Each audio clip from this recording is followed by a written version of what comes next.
Fakultas Kedokteran Program Studi Doktor Ilmu Kedokteran Universitas Udayana menggelar ujian terbuka promosi dokter dengan Promovendus Ketut Surya Negara. Disertasi yang disajikan Promovendus mengambil tema peran apoptosis pada mekanisme terjadinya ketuban pecah dini.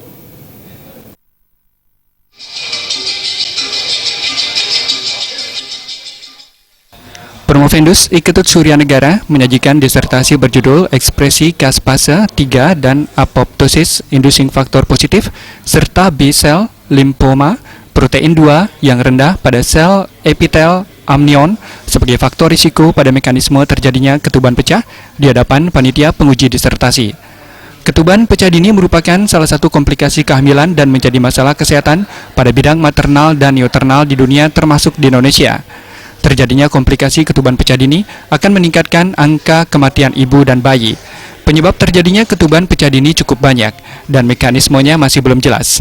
Menurut Promovendus Ketut Surya Negara, salah satu faktor yang berhubungan dengan peningkatan risiko terjadinya ketuban pecah dini adalah terjadinya kematian sel terprogram atau apoptosis. Jadi disertasi saya ini sebenarnya mengambil topik peranan apoptosis. Peran apoptosis adalah suatu kematian sel yang terprogram pada mekanisme terjadinya ketuban pecah dini.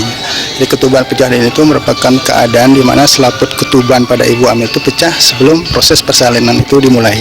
Jadi tidak diikuti proses persalinan. Nah, penyebabnya itu multifaktorial. Jadi banyak-banyak penyebab. Nah, salah satunya yang kita ambil sebagai topik disertasi saya adalah tentang peranan apoptosis tersebut. Nah, apoptosis sendiri itu ada dua mekanisme, ada yang caspase dependen namanya, ada yang caspase independen.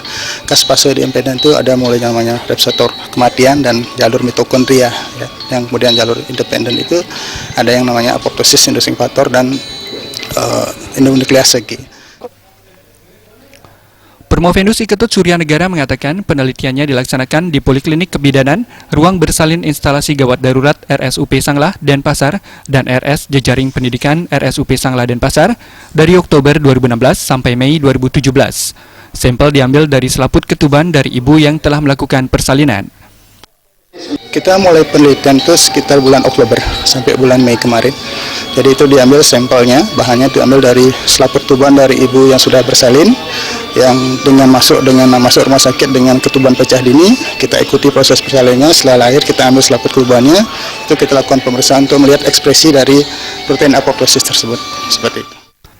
Penelitian tentang protein yang terlibat pada proses apoptosis pada ketuban pecah dini sudah banyak dilakukan. Namun sebagian besar penelitian itu hanya fokus pada apoptosis melalui aktivasi caspase.